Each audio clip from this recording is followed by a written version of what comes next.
ಸರ್ವತ್ರ ಗೀಯತೆ.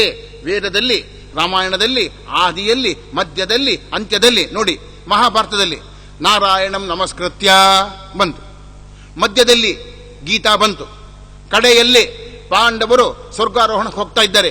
ಹೇಗೆ? ಭಗವಂತ ಸ್ಮರಣೆ ಮಾಡ್ಕೊಂಡು ಹೋಗ್ತಾ ಇದ್ದಾರೆ. ಆದ್ದರಿಂದ ಭಗವಂತ ನಾರಾಹ ಅಂದ್ರೆ ವೇದಗಳು, ಅದಕ್ಕೆ ಆಶ್ರಯನಾಗಿದ್ದಾನೆ. ಹೇಗೆ? ಆ ಸಕಲ ವೇದಗಳಿಂದಲೂ ಕೂಡ ಮುಖ್ಯವಾಗಿ ಭಗವಂತನ ಪ್ರತಿಪಾದನೆ ಮಾಡ್ತಾ ಇದ್ದಾವೆ. ಅದನ್ನು ಹೇಳ್ತಾ ಇದ್ದಾರೆ. ಯಾಕೆ? ಬ್ರಹ್ಮಣಿ ಬ್ರಹ್ಮರೂಪೋಸೋ ಶಿವರೂಪಿ ಶಿವೇಸ್ಥಿತಃ. ಬ್ರಹ್ಮನಲ್ಲಿ ಬ್ರಹ್ಮನಾಗಿದ್ದಾನಂತೆ, ಶಿವನಲ್ಲಿ ಶಿವನಾಗಿದ್ದಾನೆ, ಆಯಾಯ ದೇವತೆಗಳಲ್ಲಿ ಹಾಗಿದ್ದಾನಂತೆ. ಸಮುದ್ರ ಮಥನ ಆಗ್ತಾ ಇದೆ. ಮಥನ ಆಗಬೇಕಾದ್ರೆ ವಾಸುಕಿನ ಹಗ್ಗ ಮಾಡ್ಕೊಂಡ್ಬಿಟ್ರು. ಮಂದರ ಪರ್ವತವನ್ನ ಇದು ಮಾಡ್ತಾ ಇದ್ದಾರೆ, ಕಡಗೋಲ್ ತರ ಮಾಡ್ಕೊತಾ ಇದ್ದಾರೆ, ಕಡಿತಾ ಇದ್ದಾರಂತೆ. ಎಲ್ಲ ದೈತ್ಯರಿಗೂ ದೇವತೆಗಳು ಆಯಾಸ ಆಯ್ತು. ಏನ್ ಮಾಡಬೇಕು? ಭಗವಂತ ನಾರಾಯಣ ಕೃಷ್ಣ ಅಂತ ಕೇಳಿದ್ರು. ದೇವರೇನು ಮಾಡದ? ಎಲ್ಲರಲ್ಲೂ ಒಂದೊಂದು ರೂಪದಿಂದ ಬಂದ. ಬ್ರಹ್ಮನಲ್ಲಿ, ಶಿವನಲ್ಲಿ, ದೈತ್ಯರಲ್ಲಿ, ದೇವತೆಗಳಲ್ಲಿ ಬಂದು ತಾನು ಇಂತ ಕಡಿತಾ ಇದ್ದಾನಂತೆ. ಆ ಸಮುದ್ರ ಕೆಳಗೆ ಬೀಳ್ತಾ ಇದೆ. ಆಗ ಕೂರ್ಮ ರೂಪನಾಗಿ ಬಂದ ಭಗವಂತ. ಹೇಗಿದ್ದ? 1,00,000 ಯೋಜನೆ ವಿಸ್ತಾರವಾಗಿತ್ತಂತೆ.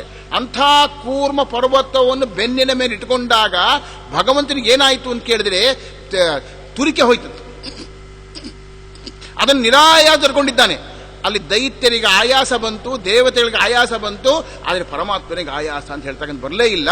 ಆದ್ದರಿಂದ ಭಗವಂತ ಸಕಲ ಹಿಡ್ಕೊಂಡು ಧಾರಣೆ ಮಾಡ್ಕೊಂಡಿದ್ದರೂ ಕೂಡ ಸಕಲ ಶಕ್ತಿಮನಾಗಿದ್ದಾನೆ. ಅದಕ್ಕೆ ಬ್ರಹ್ಮಣಿ ಬ್ರಹ್ಮರೂಪೋಸೋ ಶಿವರೂಪಿ ಶಿವೇಸ್ಥಿತಃ. ಬ್ರಹ್ಮನಲ್ಲಿ ಬ್ರಹ್ಮನಾಗಿದ್ದಾನೆ, ಶಿವನು ಶಿವನಾಗಿದ್ದಾನೆ, ಸೃಷ್ಟಿ ಮಾಡ್ತಾನೆ, ಸಂಹಾರ ಮಾಡ್ತಾನೆ, ಪ್ರತಿಯೊಂದನ್ನು ಮಾಡ್ತಾನೆ. ಆದರೆ ನಾರಾಯಣನಿಗೆ ಯಾವ ದೋಷ ಅಂತ ಹೇಳ್ತಕ್ಕಂಥದ್ದಿಲ್ಲ, ದೋಷ ಅಂತ ಹೇಳ್ತಕ್ಕಂಥದ್ದಿಲ್ಲ. ಇದು ಯಾವುದಪ್ಪ ಅಂತ ಕೇಳಿದ್ರೆ ನಾರಾಯಣ ಶಬ್ದಾರ್ಥ.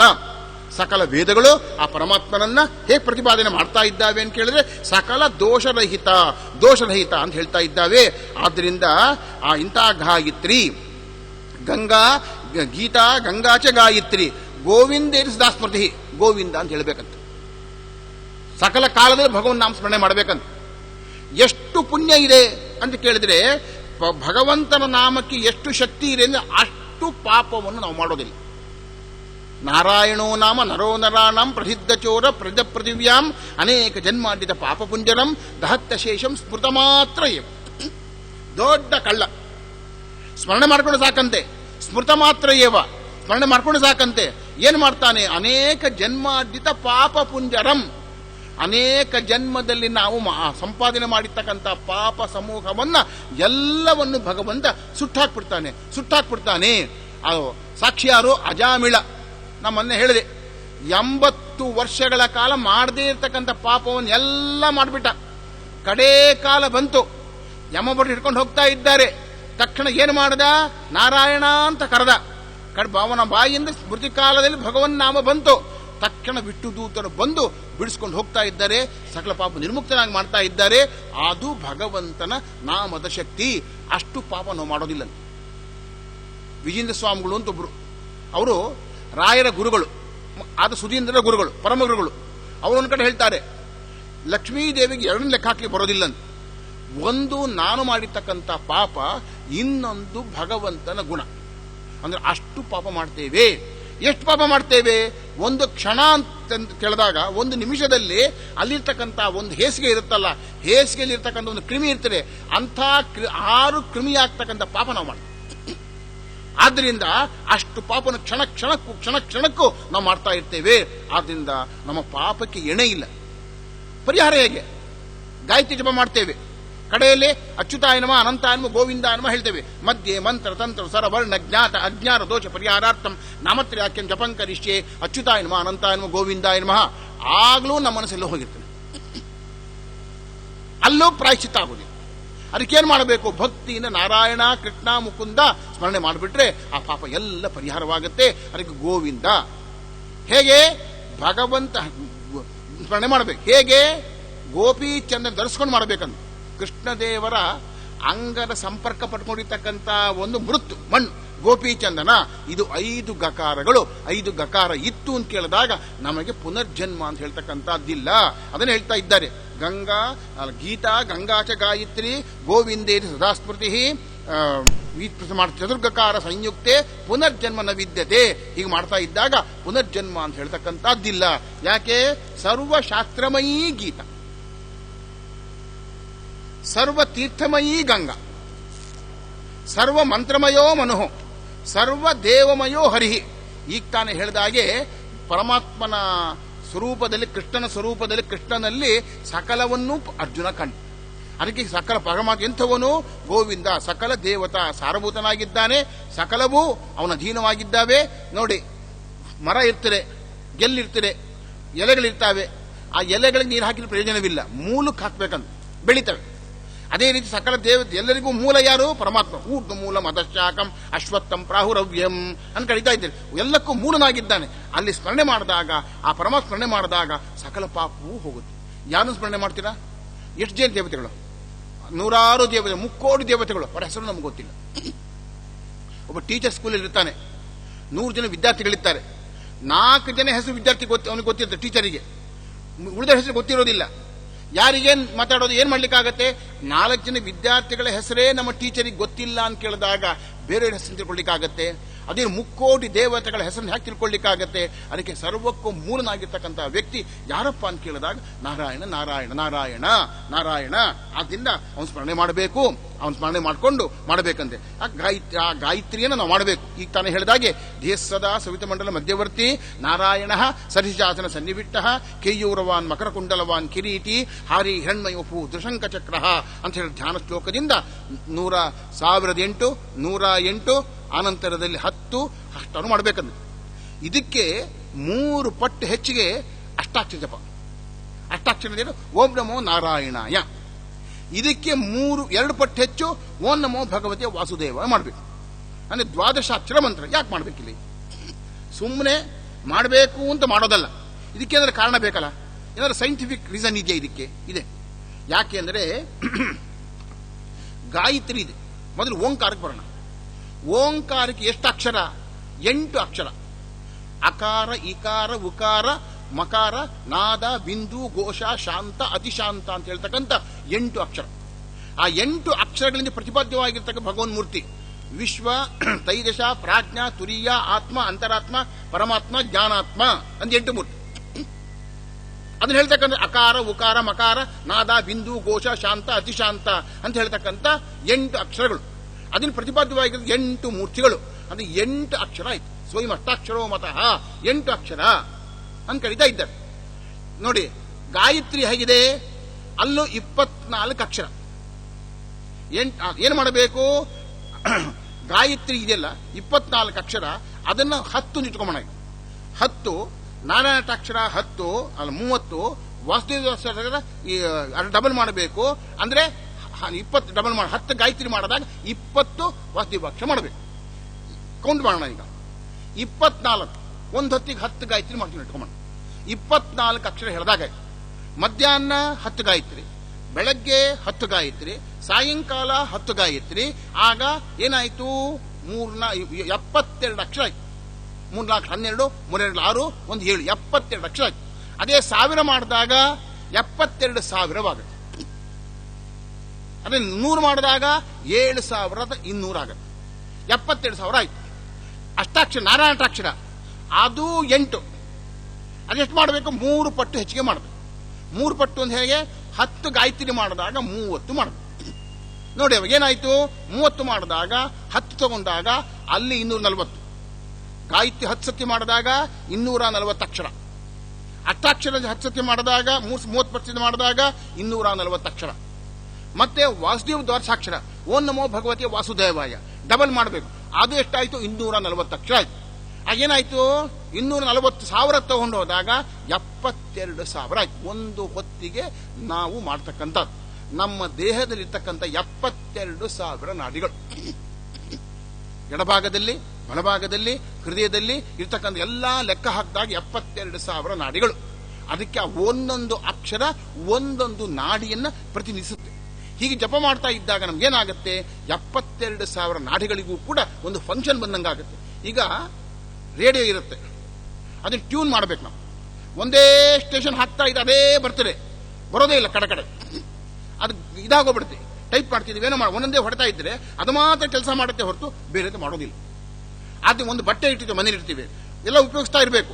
ಅದನ್ನ ಉಪಯೋಗಿಸ್ತಾ ಅಲ್ಲೇ ಇಟ್ಬಿಟ್ರೆ ಅದು ಕೊಳ್ತು ಹೋಗುತ್ತೆ. ಅದೇ ರೀತಿಯಲ್ಲಿ ದೇಹದ ಎಲ್ಲಾ ನಾಡಿಗಳಿಗೂ ಕೆಲಸ ಆಗ್ಬೇಕು. ಅದು 72,000 ನಾಡಿಗಳಿದ್ದಾವೆ. ಈ ಪ್ರಕಾರವಾಗಿ ನಾವು 72 ಈ 10 ಗಾಯತ್ರಿ 1,000 ಗಾಯತ್ರಿ, 3,000 ಅಷ್ಟಾಕ್ಷರ ಮಂತ್ರ, ಆನಂತರದಲ್ಲಿ 2,000 ದ್ವಾದಶಾಕ್ಷರ ಮಂತ್ರ ಮಾಡಿದಾಗ 72,000 ಆಗುತ್ತೆ. ಇದು ಹೇಗೆ 3 ಹೊತ್ತು ಮಾಡಬೇಕು, ಬೆಳಗ್ಗೆ ಸಾಯಂಕಾಲ ಮಧ್ಯಾಹ್ನ. ಅಂದ್ರೇನು 10 ತಗೊಂಬೇಡ, ಬೆಳಗ್ಗೆ 10 ಗಾಯತ್ರಿ, 30 ಅಷ್ಟಾಕ್ಷರ ಮಂತ್ರ, 20 ದ್ವಾದಶಾಕ್ಷರ ಮಂತ್ರ. ಮಧ್ಯಾಹ್ನ 10 ಗಾಯತ್ರಿ, 20 ದ್ವಾದಶಾಕ್ಷರ ಮಂತ್ರ, 30 ನಾನಾಷ್ಟಾಕ್ಷರ.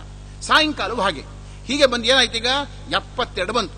72 ಪುನಃ 3ರಿಂದ ಗುಣಿಸಿದಾಗ ಏನಾಗುತ್ತೆ, 21,600. 3 21 21,600 ಸಹಸ್ರ ಮಾಡಿದಾಗ ಇದು ಒಂದು ದಿನಕ್ಕೆ ನಾವು ಉಸಿರಾಡ್ತಕ್ಕಂಥದ್ದು. ಈ ಪ್ರಕಾರವಾಗಿ ಗಾಯತ್ರಿಯನ್ನ ಮತ್ತು ಅಷ್ಟಾಕ್ಷರವನ್ನ ದ್ವಾದಶಾಕ್ಷರವನ್ನ ನಾವು ಮಾಡಿದಾಗ ಅದು ನಮಗೆ ದೇಹದ ಉಸಿರಿಗೆ ಸಮಸಂಖ್ಯಾಕವಾಗಿ, ಅದೇ ರೀತಿಯಲ್ಲಿ ಆ ನಾಡಿಗಳ ಸಮಸಂಖ್ಯಾಕವಾಗಿ ನಮ್ಮ ದೇಹವನ್ನು ಸರಿಯಾಗಿಡುತ್ತೆ, ಆರೋಗ್ಯವಾಗಿಡುತ್ತೆ. ಹಿಂದಿನ ಕಾಲದಲ್ಲಿ ಯಾಕೆ ಚೆನ್ನಾಗಿದ್ರು, ಯಾಕೆ ಸರಿಯಾಗಿದ್ರು ಅಂತ ಕೇಳಿದಾಗ ಅವ್ರ ರೀತಿ ಹಾಗಿತ್ತು. ಈ ಪ್ರಕಾರ ಜಪತಪ ಮಾಡ್ತಾ ಇದ್ರು, ಅದಕ್ಕೆ ಅವ್ರಿಗೆ ಆ ರೀತಿ ಇದ್ರು. ಹಾಗೆ ನಮ್ಮ ಕಾಲದಲ್ಲಿ ಏನಾಗಿದೆ, 10 ಗಾಯತ್ರಿ ಮಾಡ್ತಕ್ಕಂಥ ವ್ಯವಧಾನವೂ ನಮಗಿಲ್ಲ. 1008 ಹೊಟ್ಟೋಗ್ಲಿ, 108 ಹೊಟ್ಟೋಗ್ಲಿ, 10 ಮಾಡ್ಲಿಕ್ಕೂ ವ್ಯವಧಾನ ಇಲ್ಲ. ನಮ್ಮ ಹುಡುಗರು ಬೆಳಗ್ಗೆ ಬೇಗ ಕೆಲಸಕ್ಕೆ ಹೋದ್ರೆ ರಾತ್ರಿ ಎಷ್ಟೊತ್ತಿಗೆ ಬರ್ತಾರೆ, ಅವ್ರಿಗೆ ಮಾಡ್ಲಿಕ್ಕೆ ಆಗೋದಿಲ್ಲ. ಅದಕ್ಕೂ 108 ಬೇಡಪ್ಪ, 1008 ಬೇಡಪ್ಪ, ಅದಕ್ಕೆ ಎಷ್ಟು ಮಾಡಬೇಕು, 16 ಮಾಡಿ ಅಂತ ಕೊಟ್ಟಿದ್ದು. ಎಷ್ಟೊತ್ತು ಬೇಕು, ಸರಿಯಾಗಿ ಮಾಡಿದಾಗ ಸಂಧ್ಯಾ ವಂದನೆ ಮಾಡ್ತಾ ಕೂತ್ಕೊಂಡ್ರೆ ಒಂದು 5 ನಿಮಿಷ ಸಾಕು. 3 ಹೊತ್ತು ಮಾಡಿದಾಗ 15 ನಿಮಿಷ ಸಾಕು. ಬೇಗ ಬೇಗ ಅಭ್ಯಾಸ ಆಗೋಗ್ಬಿಟ್ರೆ ಬೇಗ ಆಗುತ್ತೆ. ಈ ಪ್ರಕಾರವಾಗಿ ಈ ಮಂತ್ರ ಹೇಳ್ತಾ ಇದ್ದಾರೆ. ಆಮೇಲೆ ಅಷ್ಟಾಕ್ಷರದ ಮಹಾತ್ಮೆ ಹೇಳ್ತಾ ಇದ್ದಾರೆ. ಗಾಯತ್ರಿಯ ಮಹಾತ್ಮೆಯನ್ನು ಹೇಳಿ ಅಷ್ಟಾಕ್ಷರದ ಮಹಾತ್ಮೆಯನ್ನು ಹೇಳ್ತಾ ಇದ್ದಾರೆ. ಎಂತಹದ್ದು ಅಷ್ಟಾಕ್ಷರ ಗಾಯತ್ರಿಯ ಮಹಾತ್ಮೆ ಏನು ಅಂತ ಹೇಳ್ತಾ ಇದ್ದೆ ನೋಡಿ. ಧೇಸ್ಸದಾ ಸವಿತುಮಂಡಲ ಮಧ್ಯವರ್ತಿ ನಾರಾಯಣ ಸರಿಶಾಸನ ಸನ್ನಿವಿಟ್ಟ ಕೇಯೂರವಾನ್ ಮಕರಕುಂಡಲವಾನ್ ಕಿರೀಟಿ ಹಾರಿ ಹಿರಣ್ಮಯೋಪು ತ್ರಿಶಂಕ ಚಕ್ರ ಅಂತ ಹೇಳಿದ್ವಿ. ಏತತ್ಪಟನ್ ಕೇವಲಮೇವ ಸೂಕ್ತಂ ದಿನೇ ದಿನೇ ಭಾವಿ ತ ವಿಷ್ಣು ಬುದ್ಧಿ ಸರ್ವ ಪಾಪಂ ಪರಿವಾಯ ವೈಷ್ಣಂ ಪದಂ ಪ್ರಯತ್ಯಚ್ಯುತ ತುಷ್ಟಿಕರ್ಕೃನ್ನರಹ. ಇದನ್ನು ಜಪ ಮಾಡ್ತಕ್ಕಂಥ ವ್ಯಕ್ತಿ ಇದ್ದಾನಲ್ಲ, ಪರಮಾತ್ಮನ ಬುದ್ಧಿ ಪರಮಾತ್ಮನಿಗೆ ಹತ್ತಿರದವನಾಗಿ ಅನುಗ್ರಹ ಸಂಪಾದನೆಯನ್ನು ಮಾಡಿ ಸರ್ವ ಪಾಪವನ್ನು ಮುಕ್ತನಾಗಿ ಅವನು ಪರಮಾತ್ಮನ ಅನುಗ್ರಹ ಪಡ್ಕೊಳ್ತಾನೆ ಅಂತ ಹೇಳ್ತಾ ಇದ್ದಾರೆ. ಇದು ಗಾಯತ್ರಿಯ ಫಲ. ಇನ್ನು ಬೇಕಾದಷ್ಟು ಹೇಳಲಿಕ್ಕಿದೆ, ಗಾಯತ್ರಿಗೆ ಸಾಕಷ್ಟು ಹೇಳಲಿಕ್ಕಿದೆ. ಆನಂತರ ಈಗ ಅಷ್ಟಾಕ್ಷರ ಹೇಳಿದೆ, ಓಂ ನಮೋ ನಾರಾಯಣಾಯ. ಇಲ್ಲಿ ಅಪೂರ್ವ ಹೇಳ್ತಾ ಇದ್ದಾರೆ. ಏನು, ಹೇಗೆ ಜಪ ಮಾಡಬೇಕು, ಏಕಾಂತೆ ನಿರ್ಜನೆ ವಿಷ್ಣುವಗ್ರೆ ವಾ ಜಲಾಂತಿಕೆ ಜಪೇದಷ್ಟಾಕ್ಷರ ಮಂತ್ರಂ ಚಿತ್ತೆ ವಿಷ್ಣು ನಿಧಾಯ ಚ ಹೇಳ್ತಾ ಇದ್ದಾರೆ. ಏಕಾಂತದಲ್ಲಿ ನಿರ್ಜನವಾಗಿರ್ತಕ್ಕಂಥ ಸ್ಥಳದಲ್ಲಿ ಪರಮಾತ್ಮನ ಮುಂದೆ ಕೂತ್ಕೊಂಡು, ಅಥವಾ ಜಲಾಂತಿಕ ನೀರಿನ ಹತ್ತಿರ ಕೂತ್ಕೊಳ್ಬೇಕಂತೆ, ಯಾರು ಇರಬಾರ್ದಂತೆ, ನಿರ್ಜನವಾಗಿರಬೇಕು, ಪರಮಾತ್ಮ ಅಗ್ಗದಿರಬೇಕು. ಬನ್ನಿ ಅನಂತಾಸನಕ್ಕೆ ಹೋಗಿ, ಅಲ್ಲಿ ದೇವರಿದ್ದಾನೆ, ಅವ್ನು ಮುಂದೆ ಕೂತ್ಕೊಳ್ರಿ, ಜಪ ಮಾಡಿ. ಓಂ ನಮೋ ನಾರಾಯಣಾಯ ಓಂ ಜಪ ಮಾಡಿ. ಅಷ್ಟಾಕ್ಷರ ಮಂತ್ರ ಚಿತ್ತೇ ಬಿಟ್ಟು ದಾಯವೈ, ಮನಸ್ಸಿನಲ್ಲಿ ಭಗವಂತನ ಇಟ್ಟುಕೊಂಡು ಜಪ ಮಾಡ್ತಾ ಇರಬೇಕು.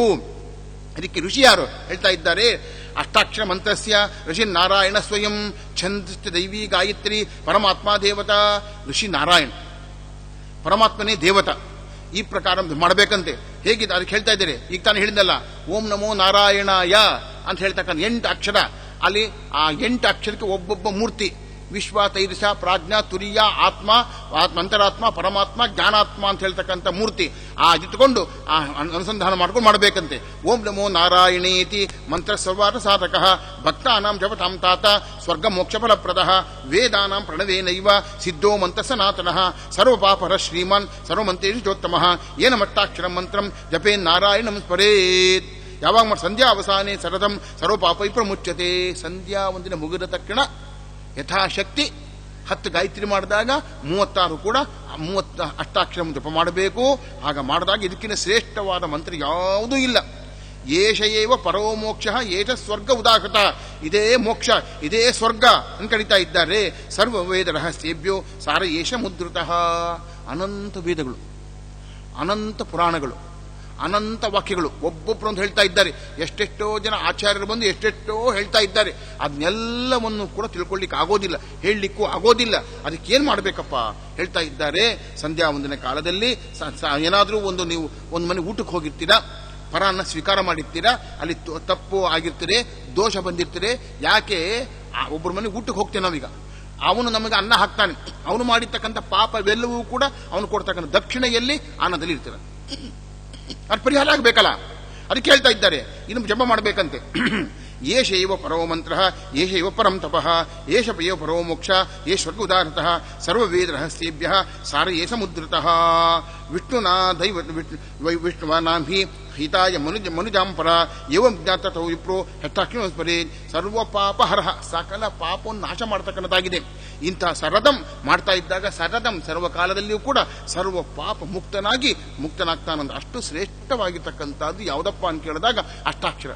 ಉದ್ಯದ್ಭಾಸ ಸಮಾಭಾಸ ಚಿದಾನಂದೇಕ ದೇವನ್ ಚಕ್ರಶಂಕ ಗದಾಪದ್ಮ ಧರೋದ್ಯಯೂಹಮೀಶ್ವರ ಲಕ್ಷ್ಮೀಧರಾಭ್ಯ ಮಾತ್ಲಿಟ್ಟಃ ಸಮೂರ್ತಿ ಗಣಮಧ್ಯಗಃ ಬ್ರಹ್ಮವಾಯ್ ಶಿವಾಹೀಶ ವಿಪೈ ಶಕ್ರಾದಿಕೈರಪಿ ಸೇವಮಾನೋ ಅಧಿಕಂ ಭಕ್ತ್ಯ ನಿತ್ಯ ನಿಷೇಧ ಶಕ್ತಿಮಾನ್ ಅಂತ ಹೇಳಿದ ಈ ಪ್ರಕಾರವಾಗಿ ಅಷ್ಟಾಕ್ಷರವನ್ನ ಹೇಳ್ತಾ ಇದ್ದಾನೆ. ವಿಷ್ಣುನ ವೈಷ್ಣವಾನಾಂ ಹಿ ಹಿತಾಯ ಮನುಜಾಂಪರ ಏವಂ ಜ್ಞಾತ್ವ ತಥೋ ವಿಪ್ರೋ ಹೆಷ್ಟಾಕ್ಷಮಂ ಜಪೇ ಸ್ಮರೇನ್. ಈ ಪ್ರಕಾರವಾಗಿ ತಿಳ್ಕೊಂಡು ಆ ವಿಷ್ಣು ಧ್ಯಾನ ಮಾಡ್ತಾ ಇಡಬೇಕಂತೆ. ಹೀಗೆ ಮಾಡ್ತಾ ಇದ್ದಾಗ ಆ ಸಕಲ ಪಾಪ ಮುಕ್ತನಾಗ್ತಾನೆ. ಯಾಕೆ? ಪರಮಾತ್ಮನಿಗೆ ಗೊತ್ತಾಗತ್ತಾ ನಾವು ಮಾಡಿದ ಜಪವನ್ನ? ಮಂತ್ರ ಹೇಳ್ತಾ ಇದೆ, ವಿಶ್ವತಶ್ಚಕ್ಷುಹೋ, ಮೈಯೆಲ್ಲಾ ಕಣ್ಣು ಭಗವಂತನಿಗೆ. ಇಂದ್ರನಿಗೆ ಸಹಸ್ರ ಕಣ್ಣು, ಆದ್ರೆ ದೇವರಿಗೆ ಮೈಯೆಲ್ಲಾ ಕಣ್ಣು. ಯಾರ್ಯಾರು ಭಕ್ತರು ಯಾವ್ಯಾವ ಕಾಲದಲ್ಲಿ ಎಷ್ಟೊತ್ತಿಗೆ ಏನೇನು ಮಾಡ್ತಾರೋ ಅದೆಲ್ಲ ಗೊತ್ತಿರ್ತದೆ. ಮತ್ತೆ ನೋಡ್ತಾ ಇರ್ತಾನಂತೆ, ಎಲ್ಲಾ ಕಡೆ ಅಭಿಮುಖನಾಗಿರ್ತಾನಂತೆ. ವಿಶ್ವತೋ ಮುಖ, ಎಲ್ಲಾ ಕಡೆ ಮುಖ ಇದೆ.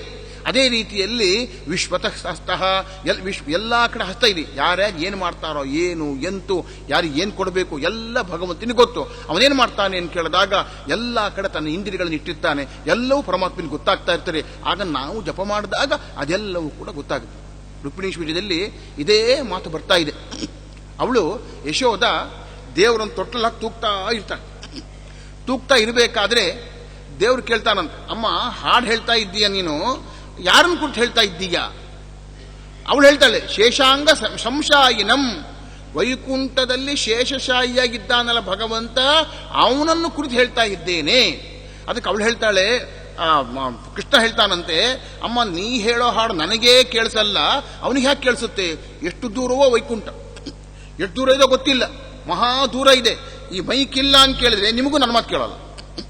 ಹಾಗಿರ್ಬೇಕಾದ್ರೆ ಅಲ್ಲಿ ವೈಕುಂಠದಲ್ಲಿರ್ತಕ್ಕಂಥ ಭಗವಂತನಿಗೆ ನಿನ್ನ ಹೆಸರೆಲ್ಲ ಕೇಳಿಸುತ್ತಾ, ನಿನ್ನ ಹಾಡು ಕೇಳಿಸುತ್ತಾ ಏನು ಅಂತ ಕೇಳಿದಾಗ ಹೇಳ್ತಾಳಂತವಳು, ನೋಡು ಮಗು, ಹಾಗಲ್ಲ, ನಮಗೂ ಕೃಷ್ಣನಿಗೂ ದೇವರಿಗೆ ಇಷ್ಟೇ ವ್ಯತ್ಯಾಸ ಇರ್ತಕ್ಕಂಥದ್ದು.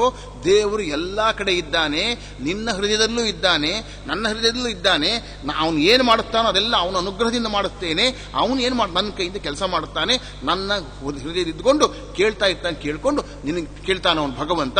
ಅದು ನಿನಗೆ ಅನುಗ್ರಹವನ್ನು ಮಾಡ್ತಾನೆ, ಇಂದ್ರಿಯನ್ನು ಕೊಡ್ತಾನೆ, ದಿಡ್ರಿಯನ್ನು ಕೊಡ್ತಾನೆ ಅಂತ ಹೇಳ್ತಾರೆ. ಆದ್ದರಿಂದ ಭಗವಂತ ವಿಶ್ವತಶ್ಚಕ್ಷು, ಎಲ್ಲಾ ಕಡೆಗಂಡಿದೆ. ವಿಶ್ವತೋ ಹಸ್ತ, ಎಲ್ಲಾ ಕಡೆ ಕೈ ಇದೆ. ವಿಶ್ವದ ಪಾದ, ಎಲ್ಲವೂ ಇದೆ ಭಗವಂತ. ಅವನೇನು ಮಾಡ್ತಾನೆ, ಎಲ್ಲವನ್ನೂ ಕೂಡ ತಿಳ್ಕೊಂಡು ಯಾರು ಭಗವಂತನಿಗೆ ಭಕ್ತಿ ನಮಸ್ಕಾರ ಮಾಡ್ತಾರಲ್ಲ, ಸಂಪತತ್ಯೈ ನಮಸ್ಕಾರ ಆ ಮೋಕ್ಷಕ್ಕೋಸ್ಕರ ಮಾಡ್ತಾರಲ್ಲ, ಅವನು ಅನುಗ್ರಹ ಮಾಡ್ತಾನೆ. ಎಂಥವನು? ಧ್ಯಾವಾ ಭೂಮಿ ಜನಯನ್ ದೇವ ಏಕಃ, ಒಬ್ಬನೇ ಭಗವಂತ ಇಡೀ ಎಲ್ಲವನ್ನು ರಕ್ಷಣೆ ಮಾಡ್ತಾನಂತೆ. ಹೀಗೆ ಪ್ರಕಾರ ರಕ್ಷಣೆ ಮಾಡ್ತಾನೆ. ಅಂತಹ ಭಗವಂತನನ್ನ ಆ ಅಷ್ಟಾಕ್ಷರಾದಿ ಮಂತ್ರಗಳಿಂದ ಅವನ ಅನುಗ್ರಹ ಸ್ವೀಕಾರ ಮಾಡಬೇಕು. ಎಷ್ಟು ಅಕ್ಷರ ಇದೆಯಲ್ಲ ಅಷ್ಟಾಕ್ಷರ, 8 ಅಕ್ಷರ ಅಂತ ಹೇಳಿದಾಗ 8 ಲಕ್ಷ ಆಗಬೇಕು. ಅದನ್ನ ಏನು ಫಲ ಸಿಗುತ್ತೆ ಅಂತ ಹೇಳ್ತಾ ಇದ್ದಾರೆ. ಮಹಾಪಾತಕ ಯುಕ್ತೋಪಿ ಮುಚ್ಯತೇನಾತ್ರ ಸಂಶಯ ಹೃದಿಕೃತ್ವ ಹರಿಂ ದೇವಂ ಮಂತ್ರಮೇನಂತೂ ಯೋ ಜಪೇತ್ ಸರ್ವಪಾಪ ವಿಶುದ್ಧಾತ್ಮ ಸಗಚ್ಚೇತ್ ಪರಮಾಂ ಗತಿಂ ಪ್ರಥಮೇತು ಲಕ್ಷೇಣ ಆತ್ಮಶುದ್ಧಿರ್ಭವೇದಿತಿ ಹೇಳ್ತಾ ಇದ್ದಾರೆ. 8 ಲಕ್ಷ, ಮೊದಲನೇ ಅಕ್ಷರ 1 ಲಕ್ಷ ಆಗಬೇಕಂತೆ. ಪ್ರಥಮೇನತು ಲಕ್ಷೇಣ, ಮೊದಲನೆಯ 1 ಲಕ್ಷದಿಂದ ಆತ್ಮಶುದ್ಧಿರ್ ಭವಿಷ್ಯತಿ, ಆತ್ಮಶುದ್ಧಿಯಾಗತ್ತೆ. ದ್ವಿತೀಯೇನತು ಲಕ್ಷೇಣ, 2ನೇ ಲಕ್ಷದಿಂದ ಮನುಸಿದ್ಧಿ ಮಮಾಪ್ರಿಯಾತ್, ಮಂತ್ರಸಿದ್ಧಿ ಆಗತ್ತಂತೆ. ತೃತೀಯೇನತು ಲಕ್ಷೇಣ ಸ್ವರ್ಗಲೋಕ ಮಮಾಪ್ರಿಯಾತ್, 3ನೆಯ ಲಕ್ಷದಿಂದ ಸ್ವರ್ಗ ಹೊಂತಾನಂತೆ. ಚತುರ್ಥೇನತು ಲಕ್ಷೇಣ ಹರೇ ಸಾಮೀಪ್ಯ ಮಮಾಪ್ರಿಯಾತ್, 3ನೇ ಲಕ್ಷ ಜಪ ಮಾಡಿದಾಗ ಸ್ವರ್ಗಕ್ಕೆ ಹೋಗ್ತಾನೆ. ಅದೇ ಸ್ವರ್ಗ ಅಂತ ಹೇಳ್ತಕ್ಕಂಥ ಶಾಶ್ವತವಾಗಿರ್ತಕ್ಕಂಥದ್ದಲ್ಲ. ಕ್ಷೀಣೇ ಪುಣ್ಯ ಮರ್ತಿಲೋಕಂ ವಿಶಂತಿ, ಪುಣ್ಯ ಕ್ಷೀಣವಾಯಿತು ಅಂತ ಕೇಳಿದಾಗ ಅವನು ಪುನಃ ಮರ್ತಿಲೋಕ ಬಂದ್ಬಿಡ್ತಾನೆ. ನಹುಷ ಇದ್ದ, ಅವನು ಯಾಗವನ್ನು ಮಾಡದ, ಹೋದ ಸ್ವರ್ಗಲೋಕಕ್ಕೂ ಹೋದ. ಇಂದ್ರನೂ ಆಗೋಗ್ಬಿಟ್ಟ. ಇಂದ್ರ ಪತ್ನಿಯಾಗಿರ್ತಕ್ಕ ಶಚಿಯನ್ನು ಕಾಮನೆ ಮಾಡ್ದ. ಅಗಸ್ತ್ಯರ ಶಾಪದಿಂದ ಏನಾದ? ಅಜಗರವಾಗಿ ಬಿದ್ದುಬಿಟ್ಟ. ಕ್ಷೀಣೆ ಪುಣ್ಯ ಮರ್ತ್ಯಲೋಕಂ ವಿಶಂತಿ. ಆದ್ದರಿಂದ ಇಂದ್ರ ಪದವಿಯೂ ಕೂಡ ಶಾಶ್ವತವಾದದ್ದಲ್ಲ, ಸ್ವರ್ಗವೂ ಶಾಶ್ವತವಾದದ್ದಲ್ಲ. ಅದೇ ನಮ್ಗೆ ಪುನಃ ಕ್ಷೀಣ ಬಿದ್ದೇ ಬೀಳ್ತೇವೆ. ಆದರೆ ಸ್ವರ್ಗದ ಸುಖ ಇಲ್ಲ ಅಂತಲ್ಲ, ಬೇಕಾದ ಸುಖ ಸಿಗ್ತದೆ. ಆದರೆ ಅಲ್ಲಿ ಸ್ವಲ್ಪ ಭಯ ಇದ್ದೇ ಇರ್ತೀರ, ಅಂದ್ರೆ ಯಾವಾಗ ಹೋಗುತ್ತೋ ಅಂತ. ಇಂದ್ರನಿಗೆ ದೈತ್ಯರ ಭಯ, ಆ ಭಯ, ಈ ಭಯ ಎಲ್ಲ ಇದ್ದೇ ಇರ್ತದೆ. ಅದನ್ನು ಸ್ವರ್ಗ ಅಂತ ಹೇಳ್ತಕ್ಕಂಥ ಶಾಶ್ವತವಾಗಿರ್ತಕ್ಕಂಥದ್ದಲ್ಲ. ಇನ್ಯಾವುದದು? ಮೋಕ್ಷ. ಹೇಗೆ ಅದು ಹೇಳ್ತಾ ಇದ್ದಾರೆ, ಚತುರ್ಥೇನದ ಲಕ್ಷೇಣ ಹರೇ ಸಾಮೀಪ್ಯ ಮಾಪ್ನುಯಾತ್. 4 ಲಕ್ಷ, 1 ಲಕ್ಷ ಆಯಿತು, 2 ಲಕ್ಷ ಆಯಿತು, 3 ಲಕ್ಷ ಆಯಿತು, 4 ಲಕ್ಷ ಆಯಿತು. 4ನೇ ಲಕ್ಷದಿಂದ ಹರಿ ಸಮೀಪಕ್ಕೆ ಹೋಗ್ತಾನಂತೆ. ಆಮೇಲೆ ಆಗ್ತಾನೆ ಪಂಚಮೇನದ ಲಕ್ಷೇಣ ನಿರ್ಮಲಂ ಜ್ಞಾನಮಾಪ್ನುಯಾತ್. 5ನೇ ಲಕ್ಷ ಆಯ್ತು ಅಂತ ಕೇಳಿದಾಗ ನಿರ್ಮಲವಾದ ಜ್ಞಾನ ಬರ್ತದೆ, ಸಂಶಯ ಇರೋದಿಲ್ಲ, ಭ್ರಮೆ ಇರೋದಿಲ್ಲ, ಹರಿಯ ಸರ್ವೋತ್ತಮ ಅಂತ ಜ್ಞಾನ ಇರ್ತದೆ. ಅಪರೋಕ್ಷ ಜ್ಞಾನ ಬಂದ್ಬಿಡ್ತದೆ, ಪರಮಾತ್ಮನ ಒಂದು ಅಪರೋಕ್ಷ ಜ್ಞಾನ ಬಂದ್ಬಿಡ್ತದೆ. ತಥಾ ಷಷ್ಟೇನ ಲಕ್ಷೇಣ ಭವೇದ್ ವಿಷ್ಣು ಚಿರಾಮತಿ. ಜ್ಞಾನ ಬಂದರೆ ಸಾಲದು, ಜ್ಞಾನ ಇರ್ತದೆ. ಕೆಲವು ಕಡೆ ಏನಾಗುತ್ತೆ ಅಂತ ಕೇಳಿದಾಗ ಬುದ್ಧಿ ಚಂಚಲವಾಗೋದು ಉಂಟು. ಆ ಚಂಚಲವಾಯಿತು ಅಂತ ಕೇಳಿದಾಗ ಏನಾಗುತ್ತೆ, ನಮ್ಮ ಪಾಪ ಎಲ್ಲ ಹೋಗುತ್ತೆ. ದೇವರಿಗೆ ನವನೀತ ಚೋರ ಅಂತ ಹೆಸರಿದೆ. ಏನ್ ನವನೀತ ಗೊತ್ತಾಗುತ್ತೆ ನೋಡಿ. ನವನೀತ ಚೋರ ಏನು ದೊಡ್ಡ ದೊಡ್ಡ ಜ್ಞಾನಿಗಳಿದ್ದಾರೆ, ಅವರೆಲ್ಲರೂ ಕೂಡ ಮಹಾ ಪುಣ್ಯ ಮಾಡಿದ್ದಾರೆ, ಅಪರೋಕ್ಷ ಜ್ಞಾನ ಸಂಪಾದನೆ ಮಾಡ್ಕೊಂಡಿದ್ದಾರೆ. ಆ ಭಗವಂತನ ದ್ರೋಹ ಮಾಡ್ತಾರೆ ಕೆಲವು ಸತಿ. ಭೀಷ್ಮರಿದ್ರು, ಭೀಷ್ಮ ವಸು, ಕರ್ಣ ಸೂರ್ಯ, ಅರ್ಜುನ ಇಂದ್ರ, ಅಶ್ವತ್ಥಾಮ ರುದ್ರ, ಅವರೆಲ್ಲರೂ ಏನು ಮಾಡ್ತಾರೆ, ಒಂದಲ್ಲ ಒಂದು ರೀತಿಯಿಂದ ಭಗವಂತನಿಗೆ ಅವಮಾನ ಮಾಡೇ ಮಾಡಿರ್ತಾರೆ. ಅವಾಗ ಏನಾಗುತ್ತೆ, ಆ ಪಾಪ ಹೋಗ್ಬೇಕಲ್ಲ. ಮೇಲ್ನೋಟಕ್ಕೆ ನವನೀತ ಚೋರ ಅಂತ ಪದ ಹಾಕಿದಾಗ ನವನೀತ ಅಂತ ಕೇಳಿ ಬೆಣ್ಣೆಯನ್ನು ಕದ್ದ ಕೃಷ್ಣ ಅಂತ, ಅದು ದೊಡ್ಡದಾದೇನದು, ಇನ್ನು ದೋಷ ಹೇಳ್ದಂಗಾಯ್ತು ಭಗವಂತನಲ್ಲಿ. ಇನ್ನೇನು ನವನೀತ ಚೋರ ಅಂತ ಕೇಳಿದಾಗ ನವಂ ಅಂದ್ರೆ ಬ್ರಹ್ಮನ ಅಪರೋಕ್ಷ ಜ್ಞಾನ ಅನಂತರದಲ್ಲಿ ನೀತಂ ಸಂಪಾದಿತವಾಗಿರ್ತಕ್ಕಂಥ ಪಾಪವನ್ನ ಚೋರಯತಿ ರಕ್ಷಣೆ ಮಾಡ್ತಕ್ಕಂಥ ವ್ಯಕ್ತಿ. ಜ್ಞಾನ ಸಾಮೀಪ್ಯ ಬಂದರೆ ಸಾಲದು, ಜ್ಞಾನ ಬಂದರೆ ಸಾಲದು. ಏನಾಗಬೇಕು, ಭಗವಂತನ ಪ್ರಸಾದ ಆಗಬೇಕು, ಅನುಗ್ರಹ ಆಗಬೇಕು. ಅದನ್ನೇ ಹೇಳ್ತಾ ಇದ್ದಾರೆ, ಭವೇದ್ ವಿಷ್ಣು ಸ್ಥಿರಾಮತಿ. ಸ್ಥಿರವಾಗಿರ್ತಕ್ಕಂಥ ಮತಿ ಆಗತ್ತೆ, ನಿಶ್ಚಿರವಾದ ಬುದ್ಧಿ ಬರುತ್ತೆ, ಸಂಶಯ ಬರೋದೇ ಇಲ್ಲ. ದೊಡ್ಡವರಿಗೆ ಸಂಶಯ ಬರುತ್ತಲ್ಲ, ಜಪ ಮಾಡಬೇಕಾದ್ರೆ ಏನಾದ್ರೂ ಸ್ವಲ್ಪ ವ್ಯತ್ಯಾಸವಾಗಿದೆ, ಆ ವ್ಯತ್ಯಾಸವಾಗಿದ್ದರಿಂದ ಹೀಗಾಗುತ್ತೆ ಹೊರತು ನಿಜವಾಗಿಯೂ ಕೂಡ ಆ ಪರಮಾತ್ಮ ಅನುಗ್ರಹ ಬಂತು ಅಂತ ಕೇಳಿದ್ರೆ ಅವನಿಗೆ ಏನಾಗ್ತಾನೆ ಅಂತ ಕೇಳಿದಾಗ ಸ್ಥಿರವಾಗಿ ಬುದ್ಧಿನ ಪಡ್ಕೊಳ್ತಾನೆ. ಮತ್ತೆ ಸರಿಯಾಗಿ ಜಪ ಮಾಡಿದ್ರೆ ಅದು ಅನುಗ್ರಹ ಪಡ್ಕೊಳ್ತಾನೆ. ತಥಾ ಷಷ್ಟೇನ ಲಕ್ಷೇಣ ಭವೇದ್ ವಿಷ್ಣು ಚಿರಾಮತಿ. ಸಪ್ತಮೇನ ಲಕ್ಷೇಣ ಸ್ವರೂಪ